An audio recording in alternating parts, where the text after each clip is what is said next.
Gonzo, it is not coming home. No, but my wife may well be very soon. So if you hear all the dogs start barking and there's a bit of we've had a football tournament. My son's been in a football tournament tonight. I've rushed home before the awards ceremony. Don't worry, I've not neglected my son. He wasn't going to get an award, and neither his team. They finished. They did worse than put it this way, they were the Tunisia of their little tournament in the park. Let's say. That's ideal. I assume you watched the England game. I did indeed. Okay, I won't dwell on it too much. Very disappointing. I thought Gareth Southgate has got a lot of credit. I don't think anyone expected that. I think because of the way Sam Allardyce went, nobody expected it. He made a fantastic team spirit. I think there's certain players like Trippier and Pickford who have come out with their reputations enhanced. I just think our penalties and our goal and our set plays ran out, and at a time when we really did need a playmaker in the middle, that was lacking. So I think he'll have learned a lot. I hope he goes away and keeps the nucleus of that team, and then just maybe tries to bring a playmaker in of some description. But you've got to say it was a very, very successful tournament for England. But it was sickening watching, Geo. Obviously not for yourself, you're watching it as a neutral, but I was going to say a Croatian. Actually, I think they're called Croats. It was sickening. The first half was actually quite enjoyable. I said to my wife midway through the second half, I said, just not enjoying this. This is horrible. I actually felt physically sick. This was horrible, really. To be fair, even I got nervous before the game. I don't know why. Probably because I seen how much money I had writing on the game. I thought, oh no. But, I thought you've had a good tournament. I think you've had a really good tournament. The good thing with doing these videos is you can go back and check if you want.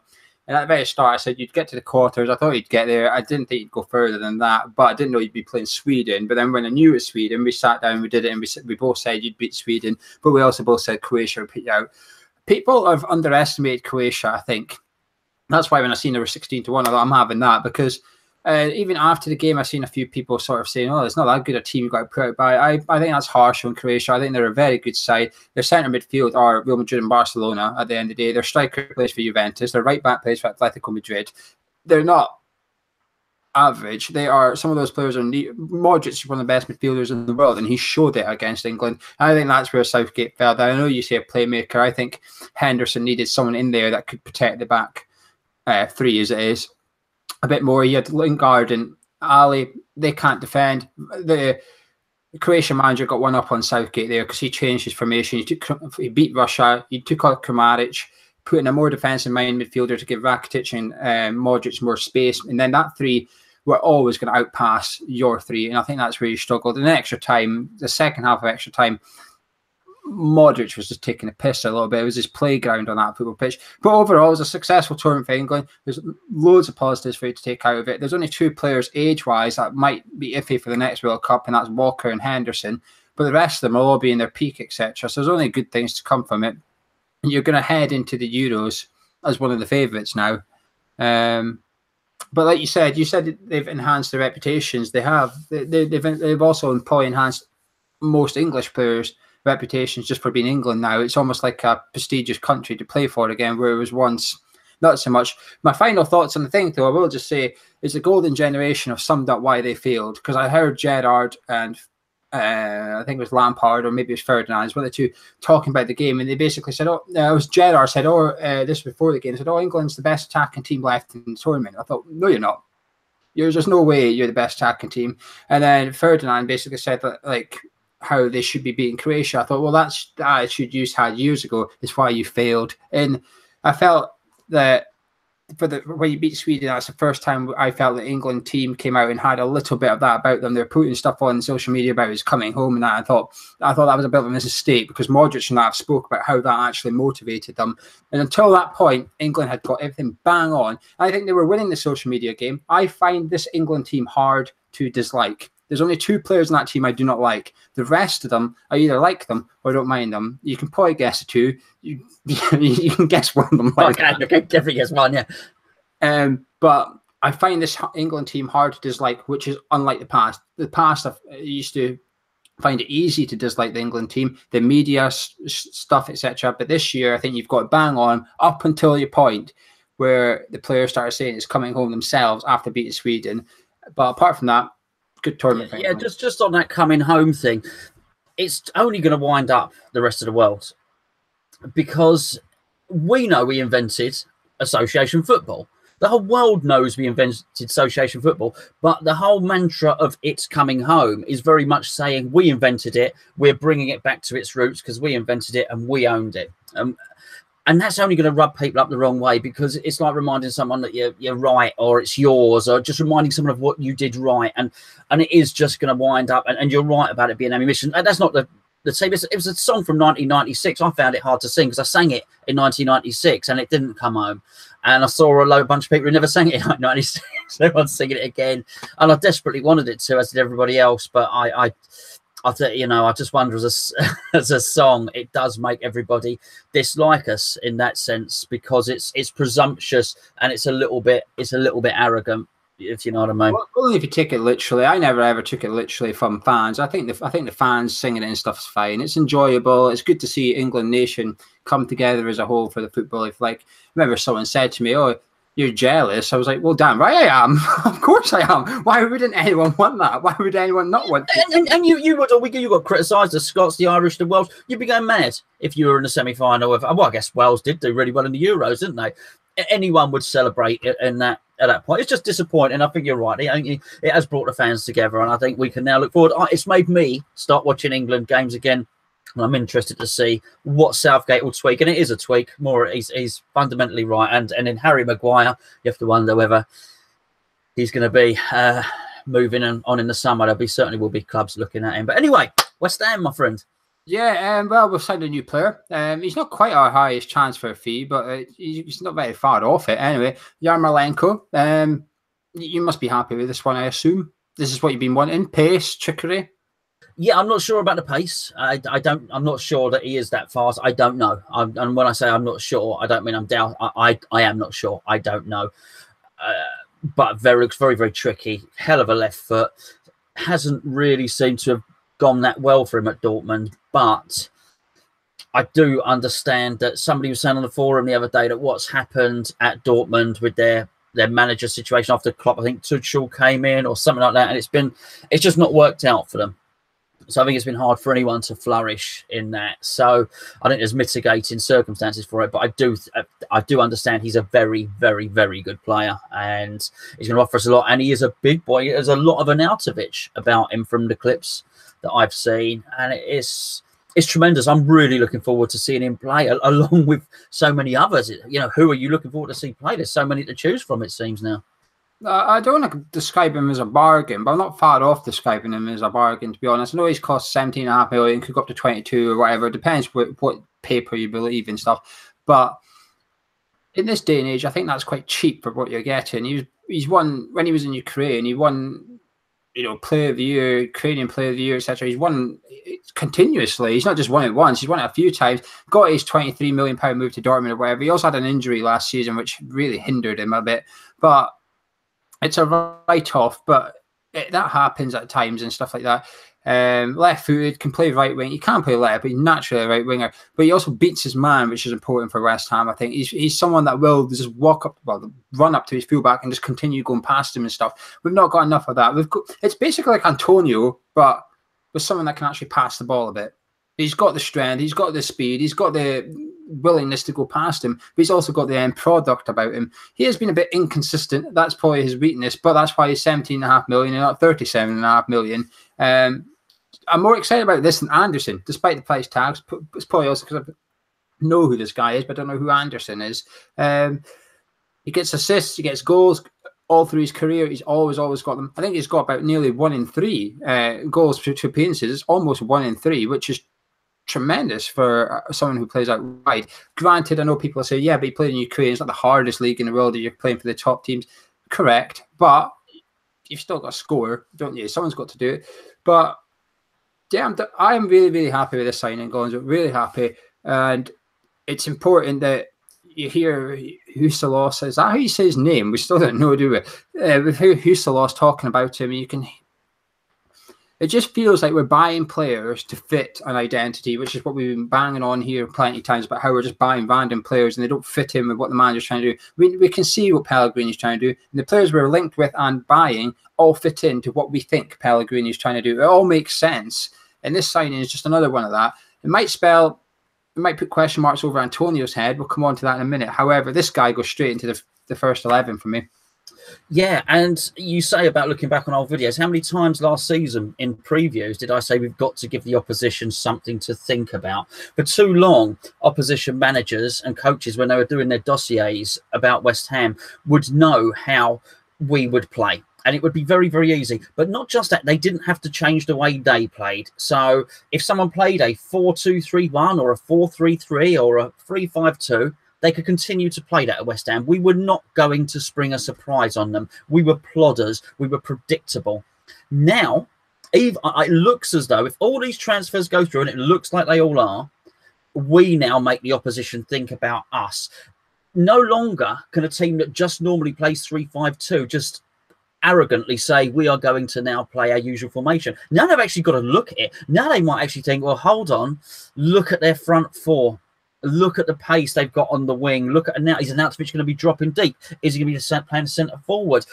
We now don't have a situation where an opposing team's markers can concentrate on one player. They can't double up on people, because if they do, if you double up on Anderson, then that means you've got one or none on Arnautovic or Yarmalenko or on Hernandez. It makes opposition have to worry about us. And the moment you do that and you change an opposition's tactical plan, you've already gone some way towards making an impact on the game before a ball's kicked. It's very exciting.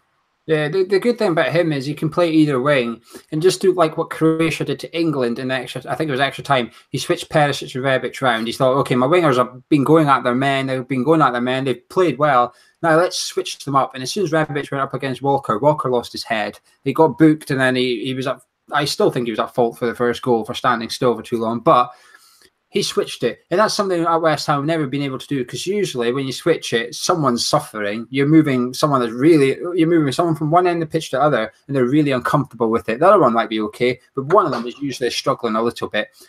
But this guy can play either wing, and that just opens up so much possibilities for Pellegrini. He cuts inside. That's how Pellegrini likes to play. He likes his wide players to come in, and that is exactly what this guy does. He's made a career out of doing it. All you have to do is go look at the goal he scored against Spurs as his prime example. He's going to get West Ham fans on the edge of his seat, and this transfer is probably the one that's excited me the most so far. I know it's not the one that excited you the most, I assume, and that is Mr. Jack Wilshere. Yeah, absolutely delighted with this. I've been boring people since this, for what seems like a couple of seasons now.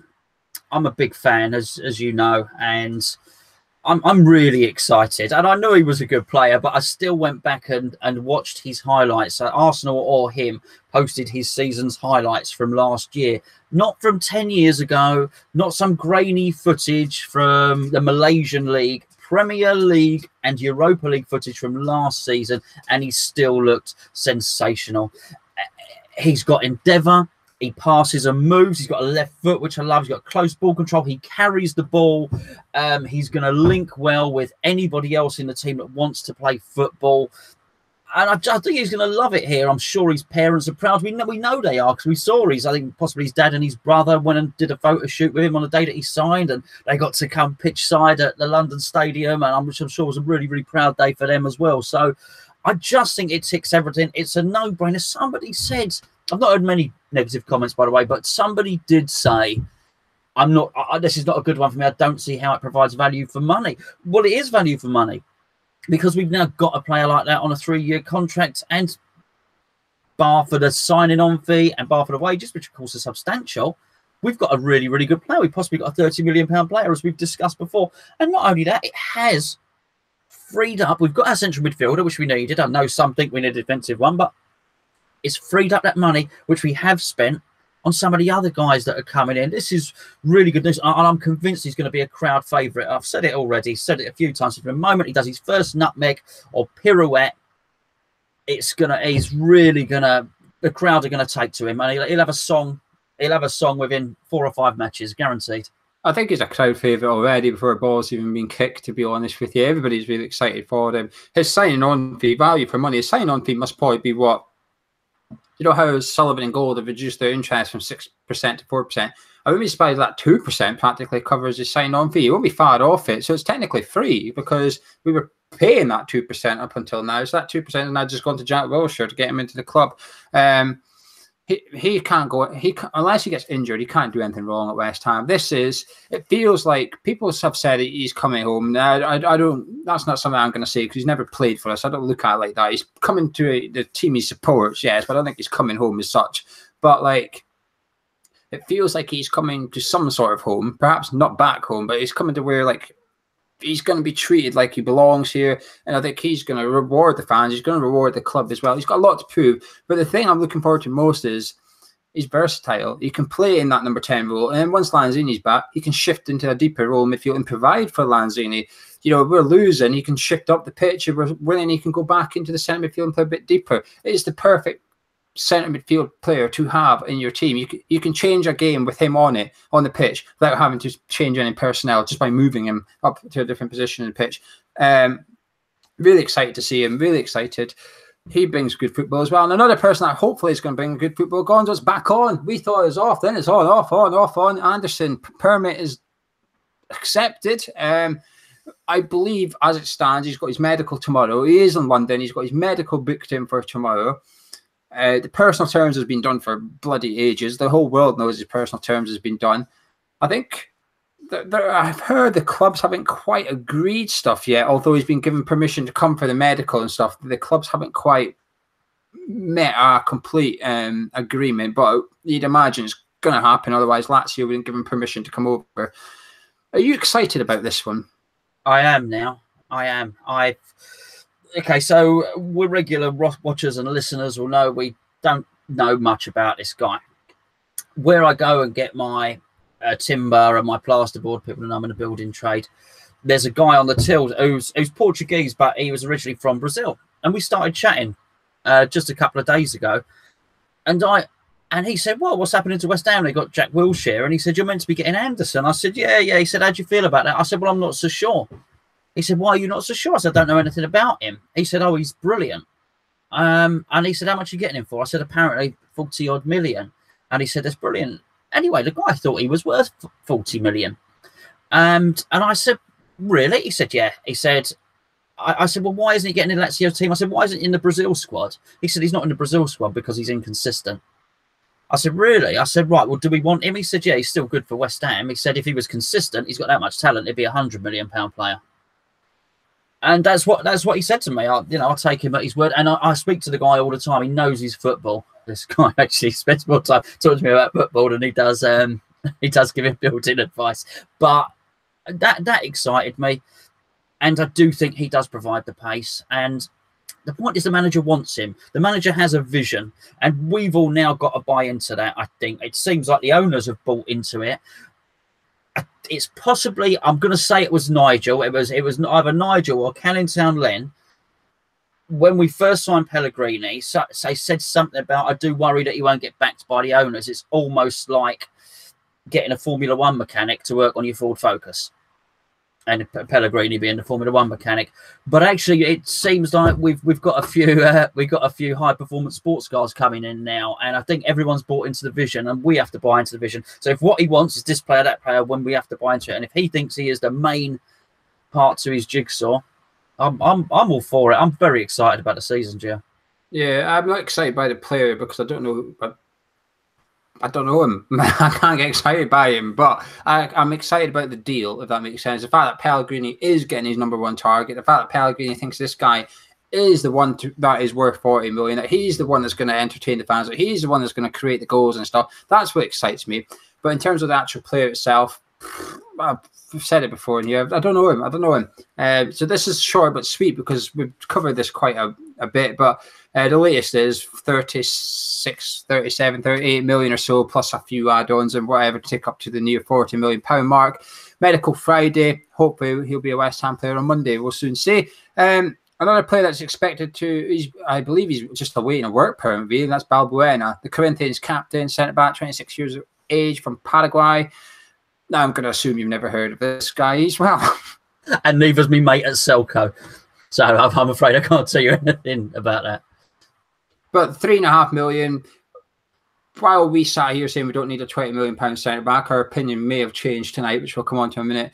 I can see why they've rushed out to go get someone, even if it is just a £3.5 million centre-back that they think might cut it in the Premier League. It makes sense now. Again, we're waiting on the work permit news because he hasn't played that much international caps for Paraguay, so there's a little bit of a will he, won't he? We'll keep you up to date on that, but we don't know who he is, so we're going to move on. And that is to another centre-back who we do know, and that's 25 million. Apparently we bid and got told to F off politely by Newcastle for Lascelles. This guy, right, okay, I don't care. He's worth 40 million. We ain't getting him for 25. Not a chance. Not a hope in hell, Gonzo. There's only one centre-back, I think, that's English, that's his age, that's better than him, and that's John Stones. Yeah, I mean, this goes into the Payet category for me. I don't actually believe the story. I've got to say, I don't believe the story. I don't think Payet was ever a serious option. I don't think this guy's ever a serious option. I don't know whether it's his agent trying to get a new deal. I don't know whether his agent trying to encourage some offers. I don't know whether Newcastle have leaked it. I'm really surprised at the amount we spent. Okay, now it looks like we might spend 100-odd million. Looks like we're going to recoup that. I'm surprised we got 100 million. I don't think we got 130, 140. So you're going to talk. I've got a cough. Yeah, I don't think the Styles thing's true either, because at the end of the day, as much as we slag off our board, etc., they're not completely stupid. They know we're not going to get him for 25 million. We don't have that much money to spend on a centre back. He's just top. He is top quality. This boy, though. If you were to make a team outside the top 6, he would possibly be one of your 2 centre backs. If not, he'd certainly be on the bench. There's no way we're getting him. But I don't know what else to say about it, really. 40 million, we'd have paid that for him? Probably not, because we're West Ham United. We ain't got 40 million. I know it's Henderson. We don't have 40 million for a centre back. But we did have a Wolves type backer. Then I'd say, yeah, go get him, because he would sort your defence out for the next 10 years, probably.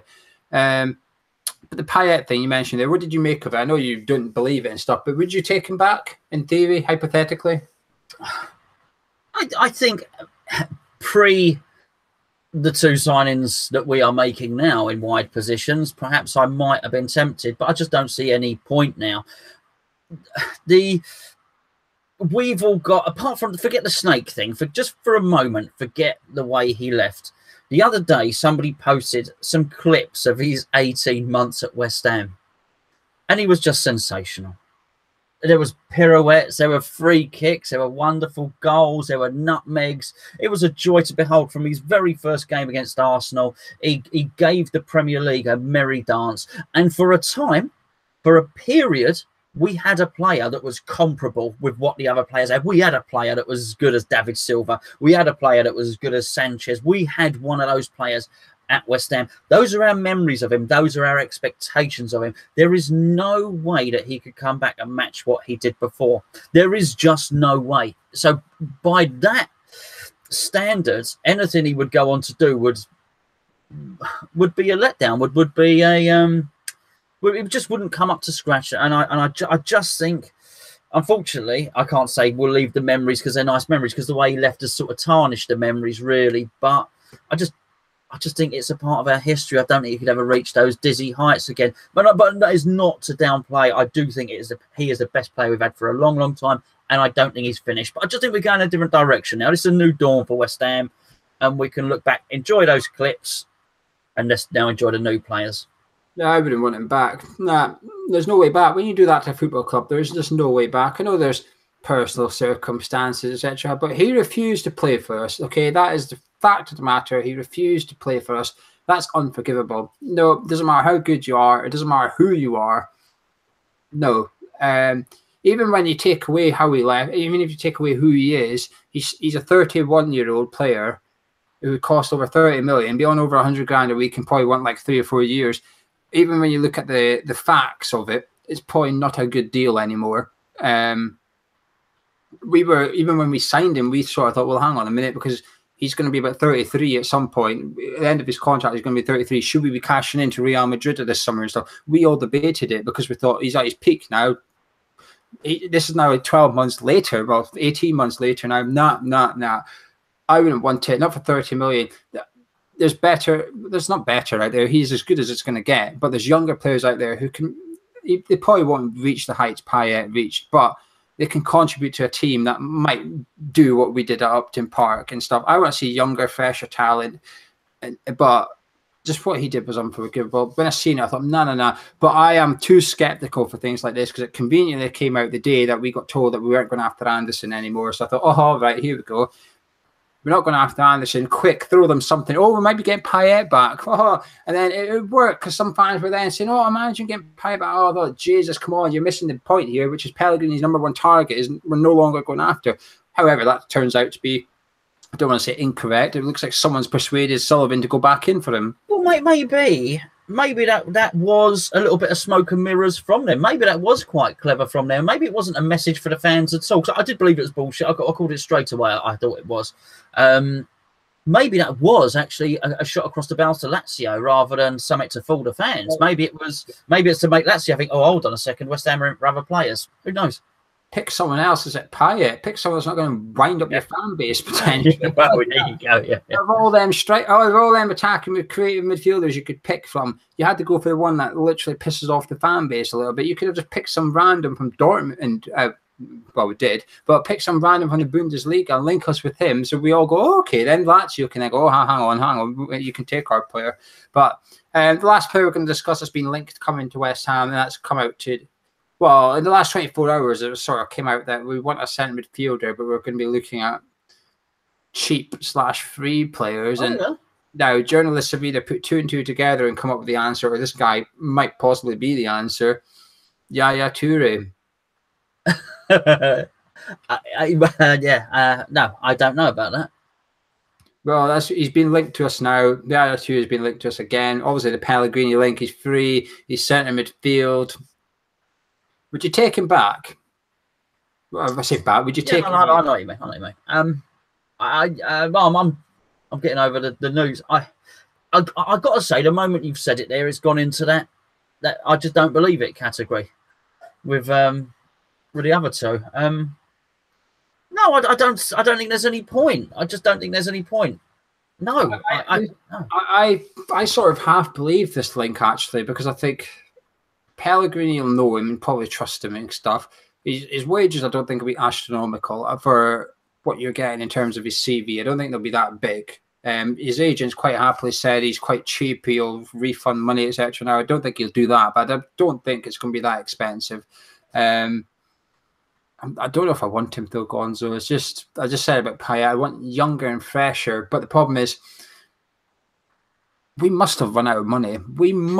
Anderson must have sucked up all the money. If Anderson deal goes ahead as we expect, we can't have anything left. We just can't. I'm surprised we've got this much. And it is now going to be about selling players to probably try and get some of it back. But that then means we don't have any. We cannot have funds to go buy more. Because if we do, then where the bloody hell does it come from? I'm going to start criticising more for spending too much money if that's even possible. Actually, I do you know what?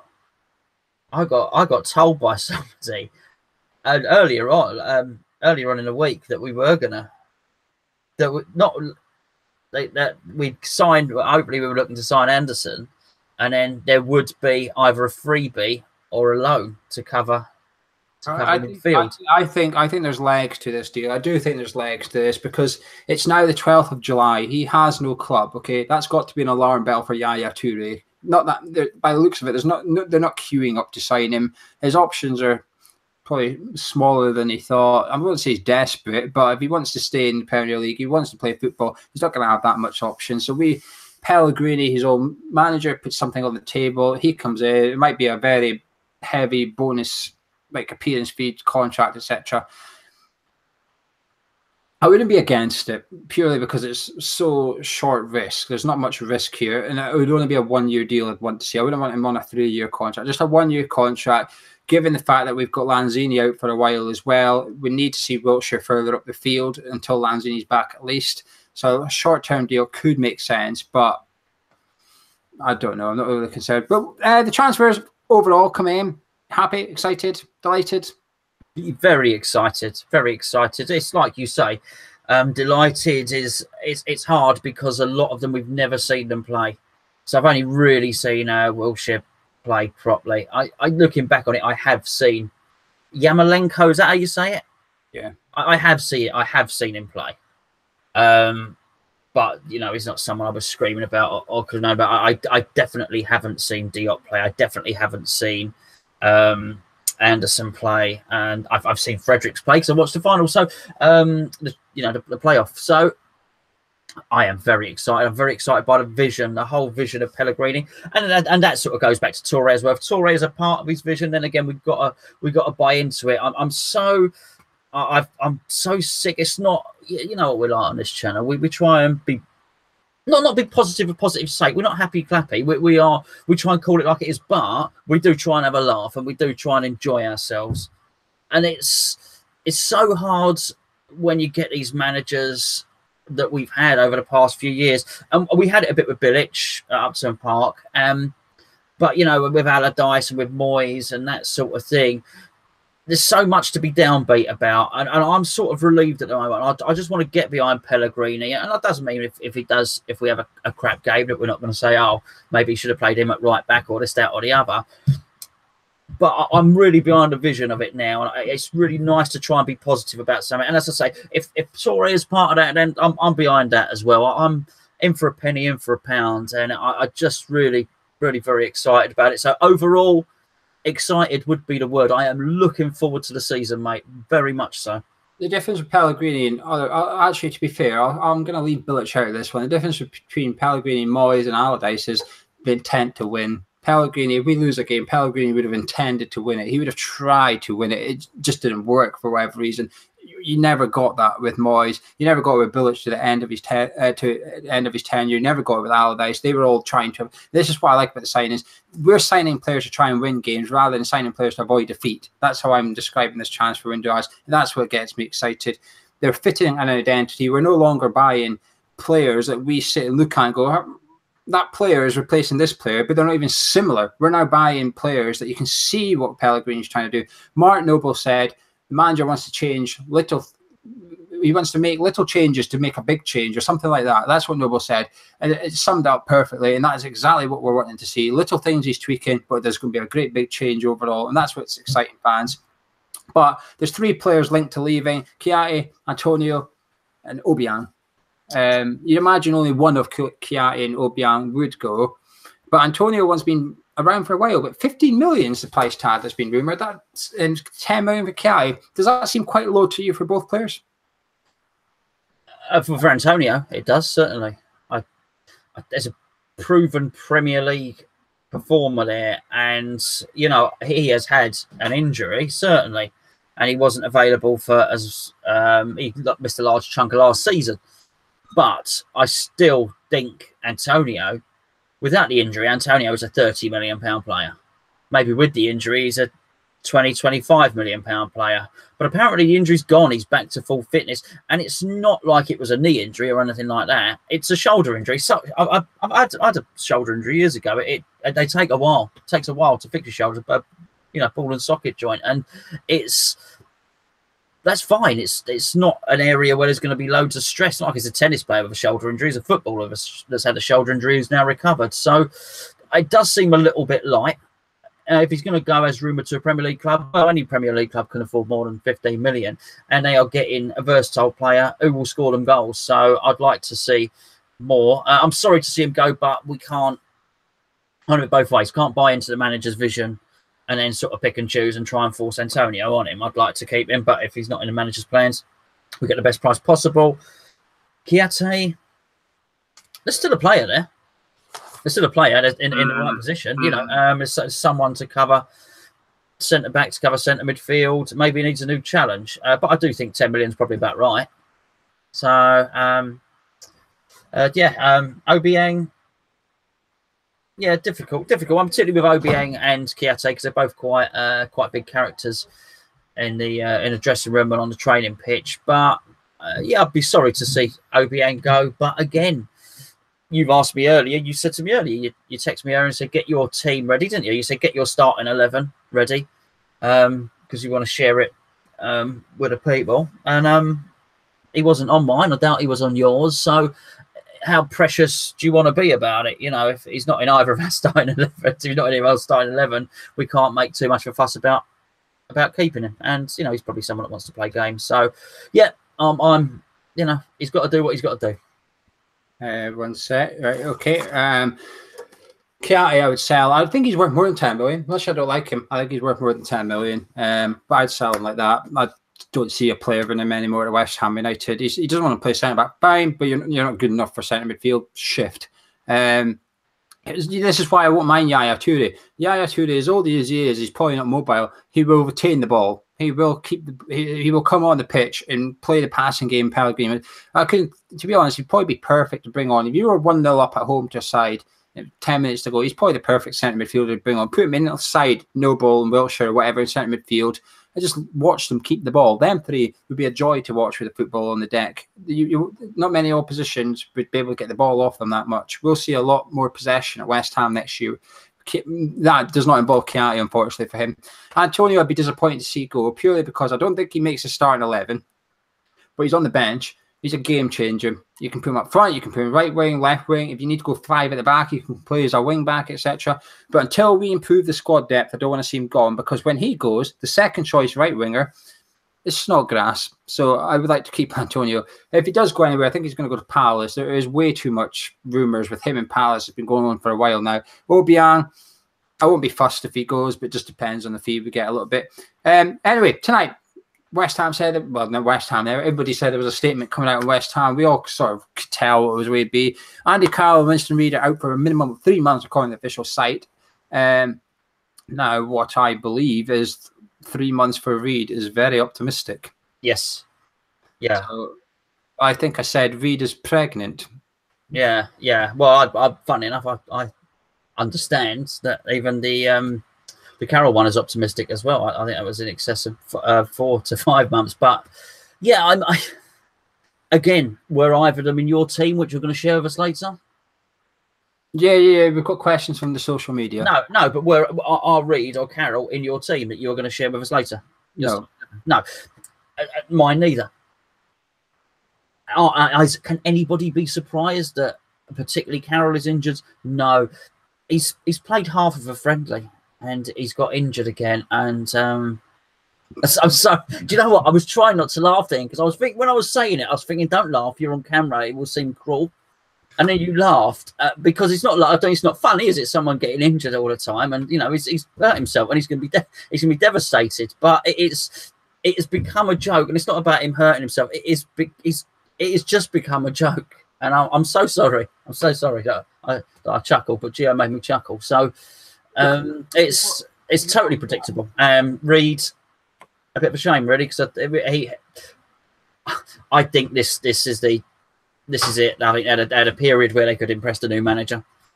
I think you've got to get in there early. So I think that any manager walks into a squad and says, everyone's got a clean slate, show me what you can do. And I just think the injuries come at a terrible time. I think that's it. I almost think it's finished for them there, because by the time they get back, everyone will have proved their worth and he'll have a system in place.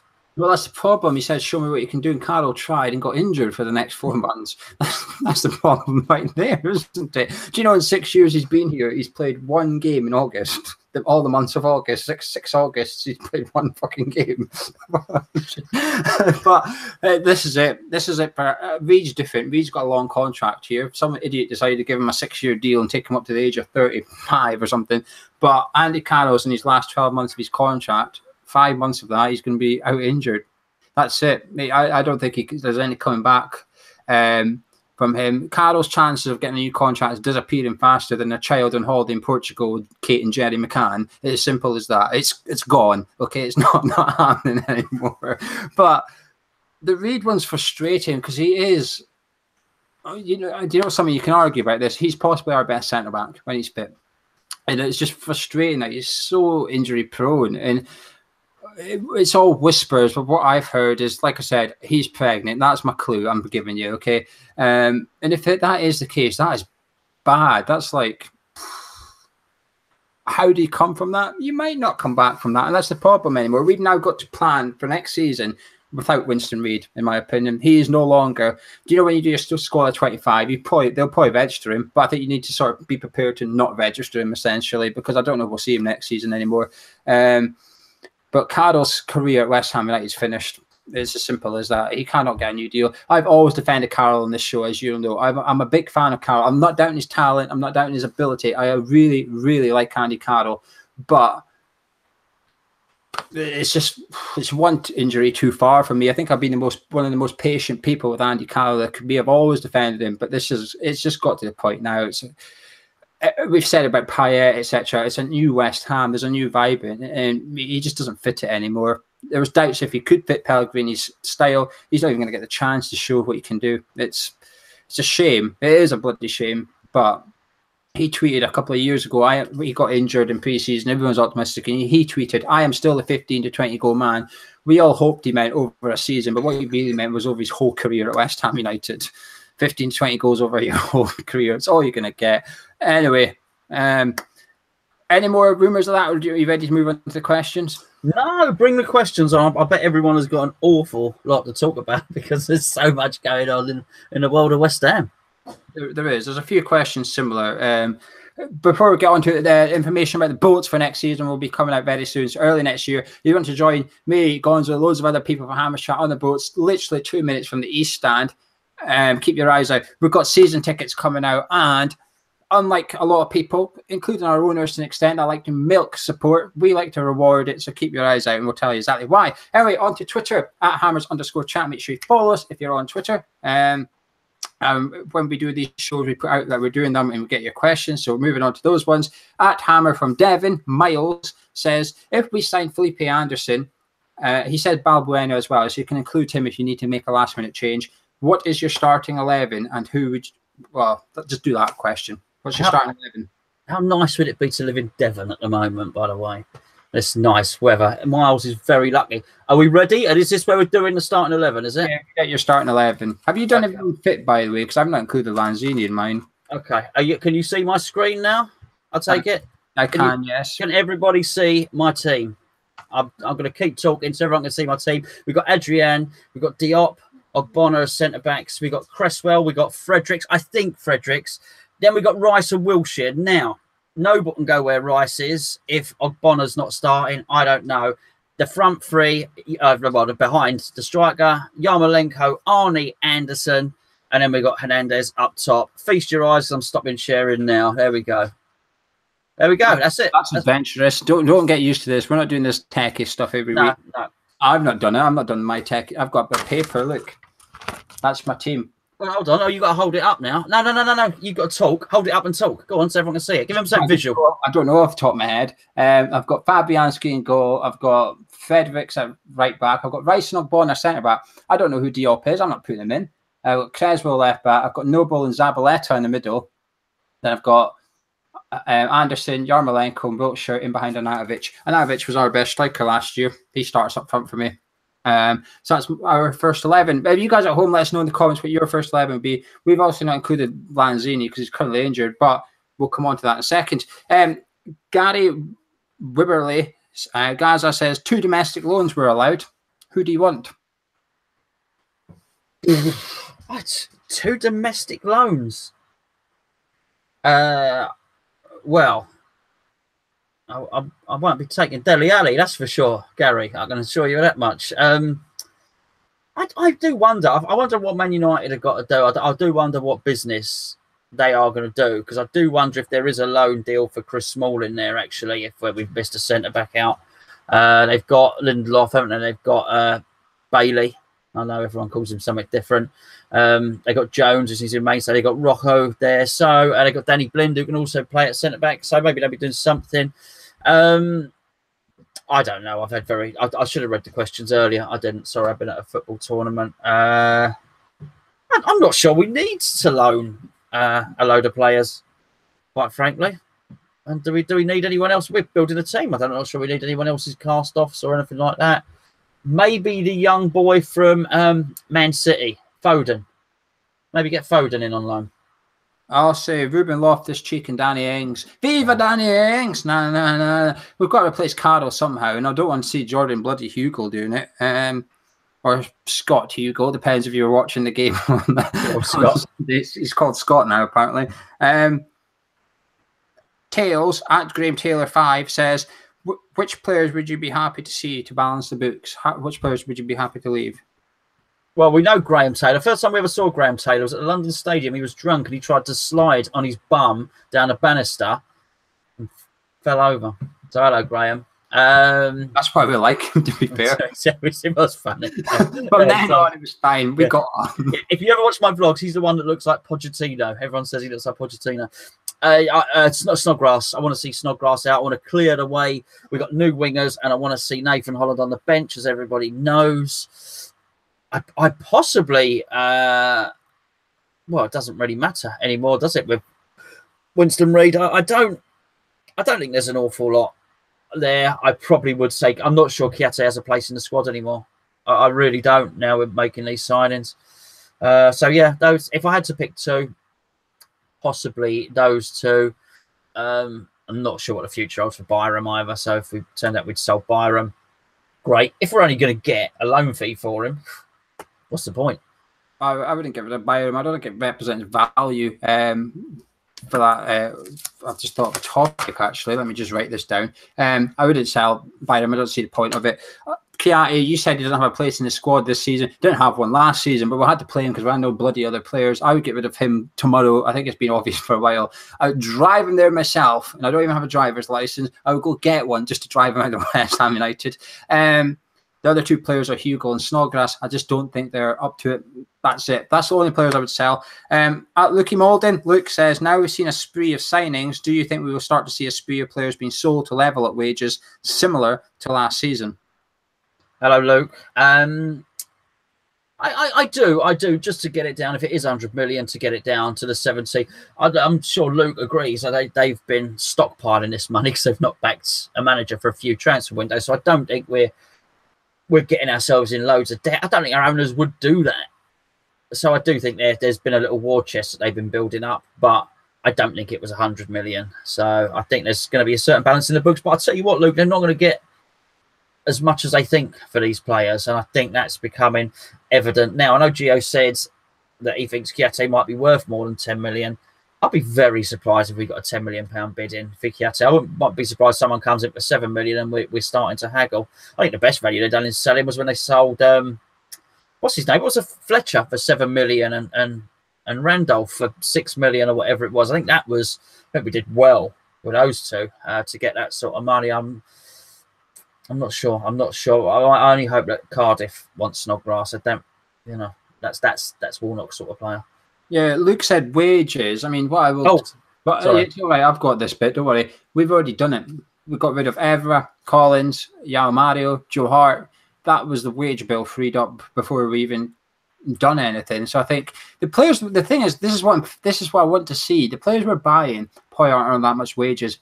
Diop probably won't be on more than 50 grand a week. Fabianski would be surprised if it's more than 50 grand a week. They're moderate wages. We're now starting to play higher transfer fees for the younger players who are on lesser wages. In long term, it's a lot better. I'm looking forward to seeing for this season. It's going to be like 18 months till we see it. The accounts to see what our turnover to wage ratio is, and I would guess it's gone down quite a bit compared to last year's because that was up high. It was really high. We're one of the most in the Premier League.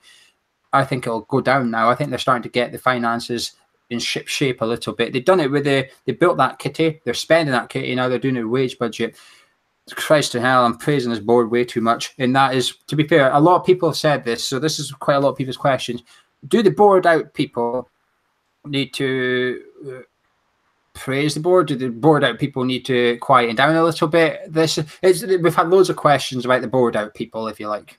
Yeah, I don't get this. Everything's very, very black and white these days, and I think you can just be as you are. Just be an individual. Don't let anyone tell you what you should be, or don't let anyone tell you what you should be thinking or saying. For me, and I only speak for myself, they did a lot of damage. The move from the stadium was not a success. It went very, very badly. So they don't start from scratch. They don't start with like they would if they were new owners coming through. These are not new owners who have just walked in and started spending money now. These are the same owners that took us from the stadium. They were the same owners where we've had untold trouble. So they start from 2 steps back. Now, what you do is you say this is good and you praise them for now, but just because they've signed players now doesn't mean you have to forget about everything, because it's just too much finger wagging of people saying, oh, I told you they were good. Well, hold on, that they were also bad, and now they've improved, and that's fine. It doesn't have to be good or bad. It can be both. It can be that they did a rubbish job up to a point, and now they've learned their lessons and they're starting to do a new job. Both things can be true, and that's where I stand on it. 90% of fans are level-headed, at least 90%, right? And I include ourselves in that. We criticise them a lot this year, and we're praising them in some way. I think most fans are doing the same. The bored out people, if you want to categorise them as that, bored, unhappy people or whatever, they should be thanked. I am adamant this summer would not have been happening without them, okay? They have booted Sullivan up the arse and got him doing what's happening at West Ham now. They have a lot... David Moyes, it was coming out. I know people have said that we spoke to Pellegrini ages ago. David Moyes was also set to be given a new deal, if you were to believe the same sources that are telling us we approached Pellegrini in November. The same people that said, yeah, we went after Pellegrini last season also told us that Moyes was probably going to stay. So you can't have it both ways. But that protest, etc., is probably what told Sullivan, don't keep Moyes. That protest, etc., probably said to Sullivan, your transfer strategy is complete rubbish. Your fans are not happy, and it made Sullivan look at stuff, and he's changed it, and he deserves credit for this summer thus far. There's still exactly 4 weeks to go in the transfer window. A lot can happen, and then there's still 3 weeks from our window shutting till Europeans' window shuts. So there's a lot can happen in that window as well. But for now, he deserves credit, and you know something, he's getting it. I've not seen anybody, and I literally mean anybody, I'm not on Facebook, etc., but on Twitter, I've not seen anybody be negative about the transfer window. None. So for people then to go, I told you. Well, okay, but what about the last 4 or 5 transfer windows? You were wrong then, weren't you? You're finally right, but it's taken them 4 or 5 to get completely wrong before they get this one right. So while you were... It's just a bit of a strange world out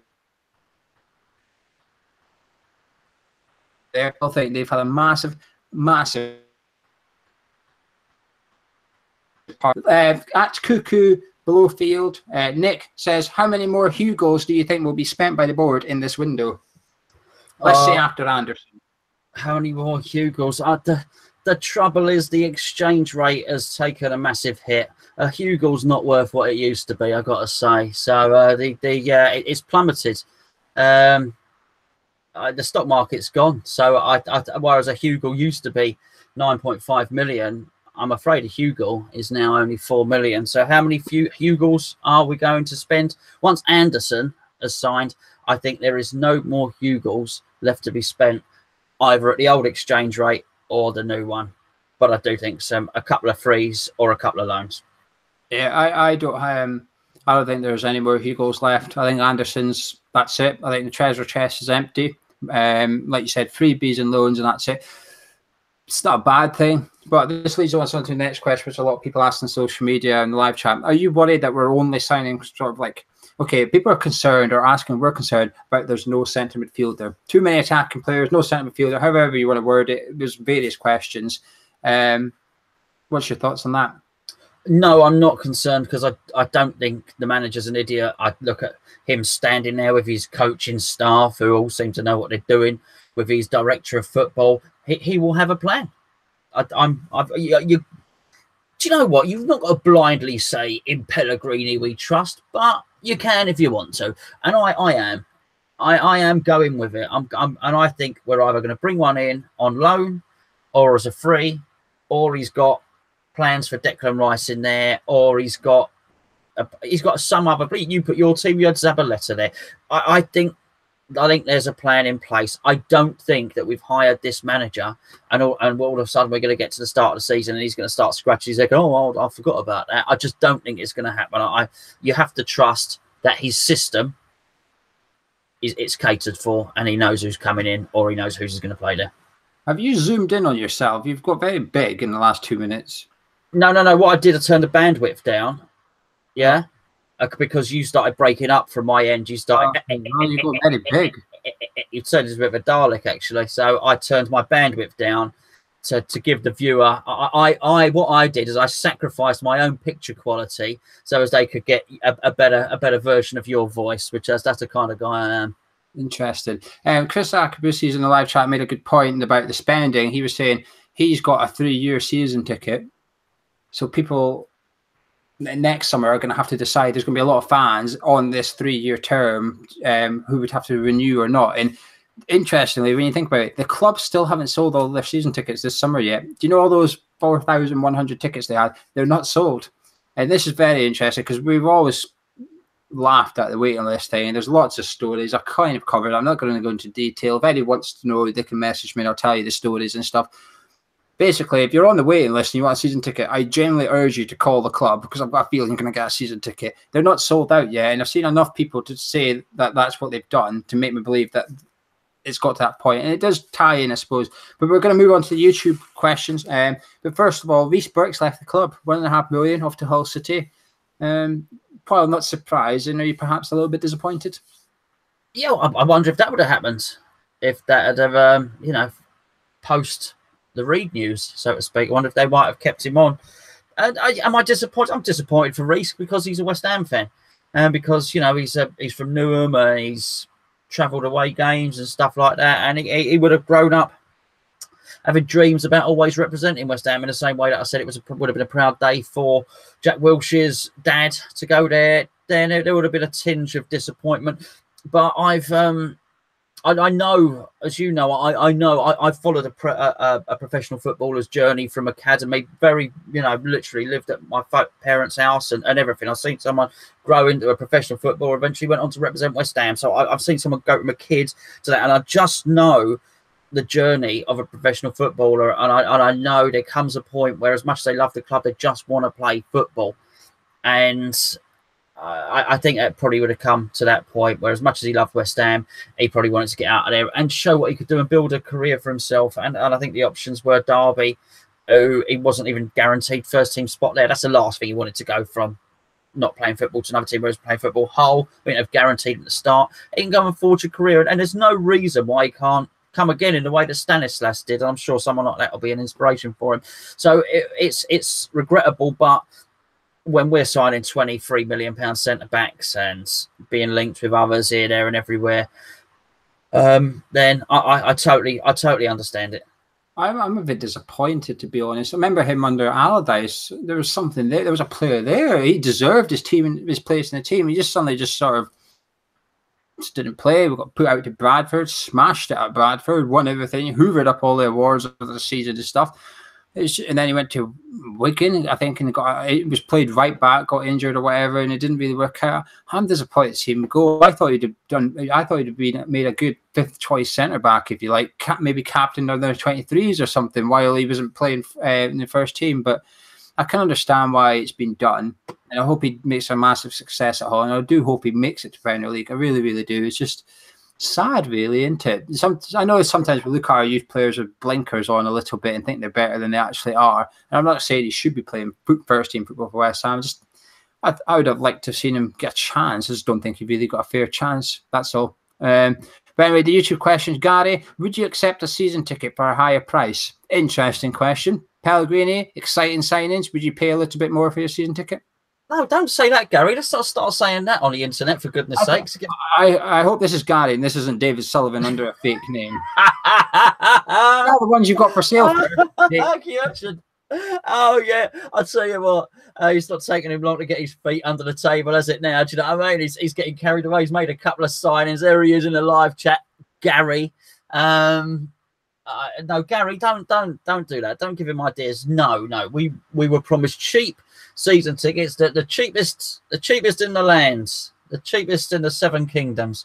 We were promised, so we'll stick with that. Thank you very much. Poor old Akabusi in the chat there. He's had to buy 3 years worth of season tickets. So yeah, we'll have a break, and no, let's leave it as as it is. I think if we start pushing for top 4 or we qualify for Europe, well, you know what? If we qualify for Europe, we've got to pay extra for the tickets for the European games anyway. So let's just things are fine as they are. I would leave it as well. We're not selling out season tickets this summer, knowing with Pellegrini and the signings, they're still not sold all the season tickets. So I think it's at the end of the day, we've got to get 54,000 West Ham fans turn up every week. It's not an easy feat. It's not easy to do. Keep the prices as they are, but I get Gary's question. It's a clever question to ask, really.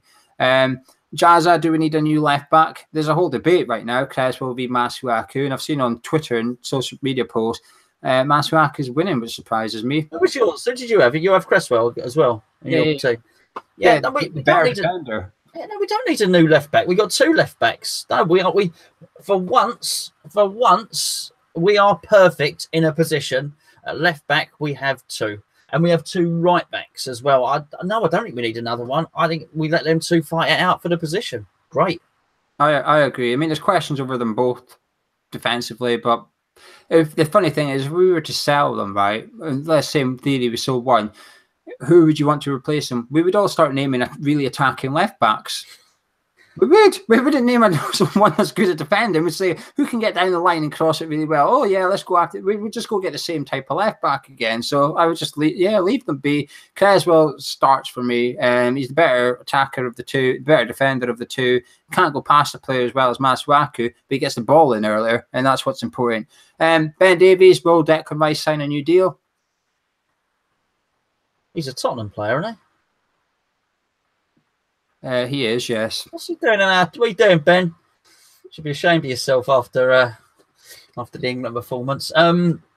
Yara is Welsh. I know, but he's Tottenham. Yeah. Okay. Yeah, it's all right. It's fine. He should be ashamed of the Welsh performance in the World Cup. No. What's he want to know?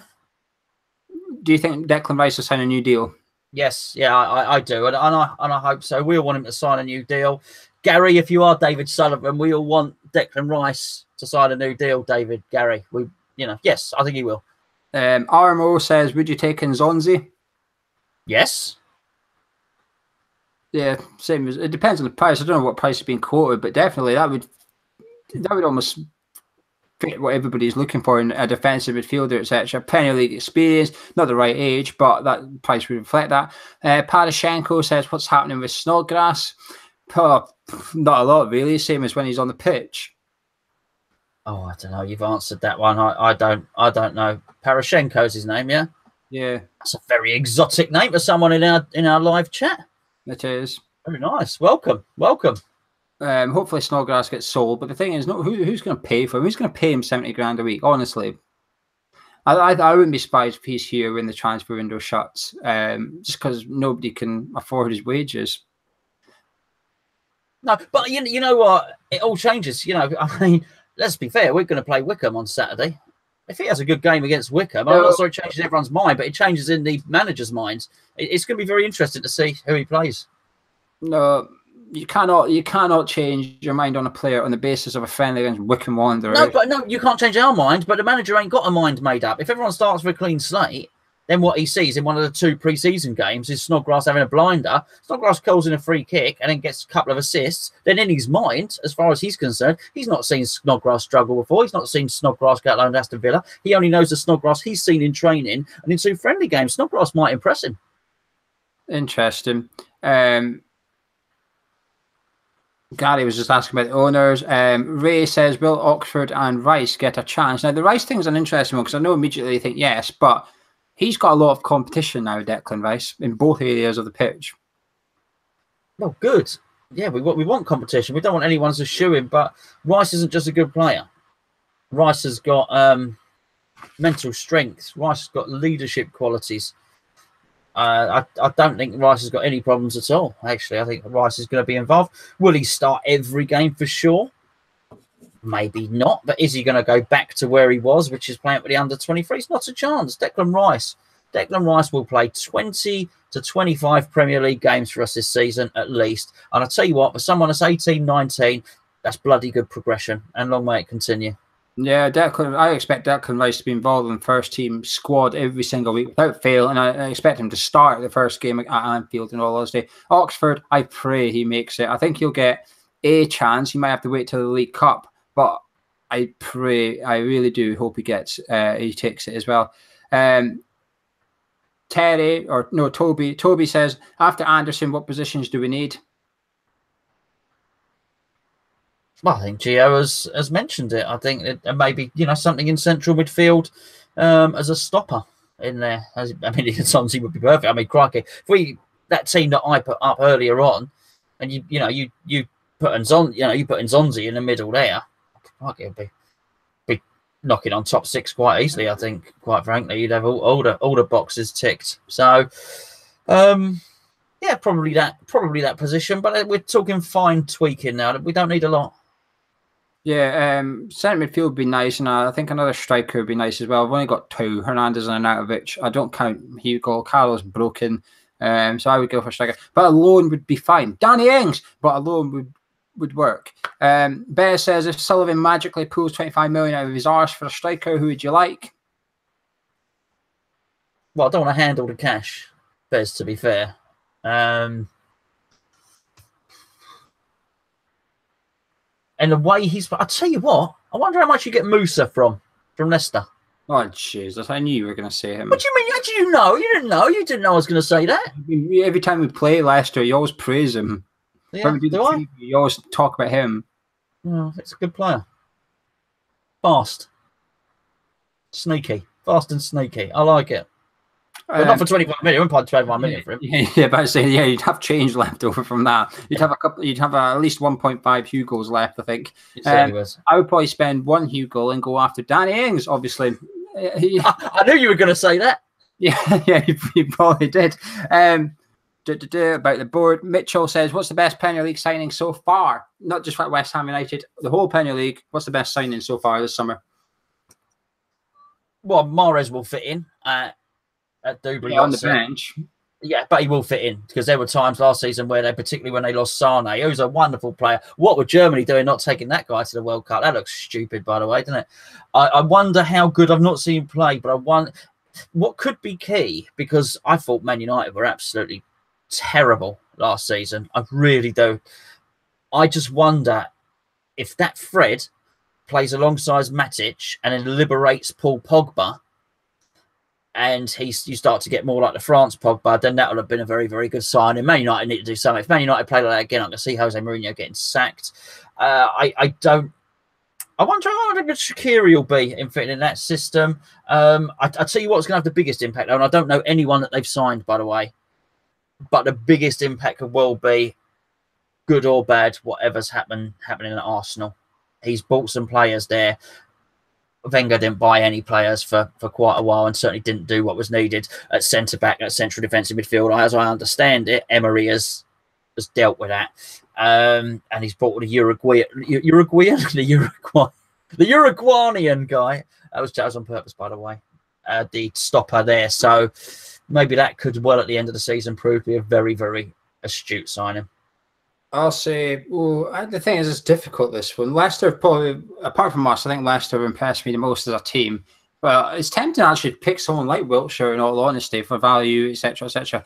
The one I'll go for is Keita at Liverpool. I think he'll transform Liverpool. I know it's technically was signed previously, but he's only just moved. But yeah, that's what I'll go for.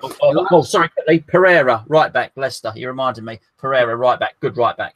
Last question. Dark Knight says, what do you think is going to happen with Hernandez?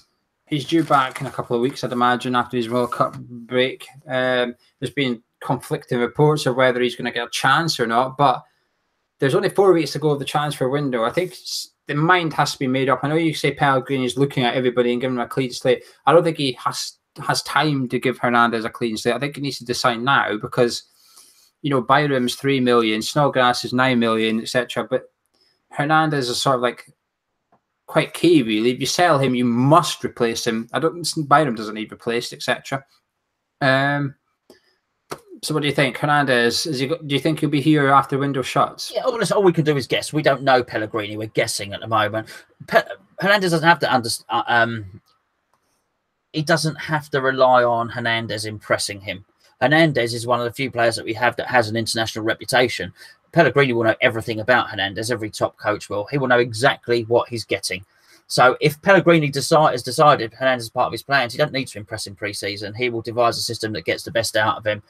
My hunch, as I say, we don't know, is that Hernandez may well spearhead our attack next season, and he may well just get a barrage of ammunition, and Hernandez could be very, very good. But he needs to be convinced. I think he's had a bad experience his first season, Hernandez. It's not all about Pellegrini. It's about what does Hernandez feel about West Ham, which I think is key.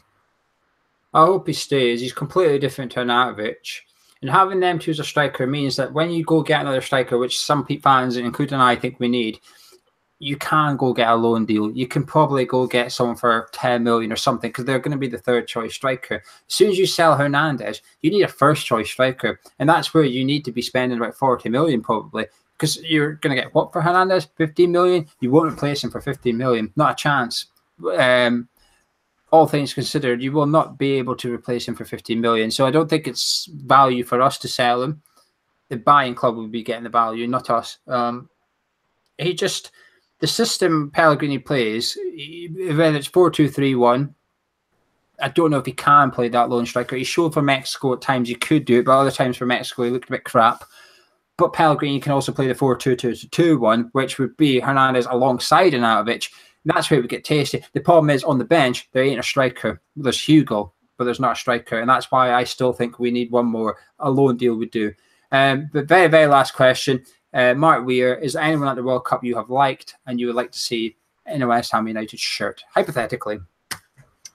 Yeah, probably Mark, but you know, they're all good teams and we don't have a chance of getting any of them, really, do we? I quite like the left back for France, but we don't. Number one, we don't need a left back. Number two, we don't stand a chance of getting any of these players. So, no, I didn't watch I didn't watch much of the early round stuff, so I can't say that I've watched it and seen a gem.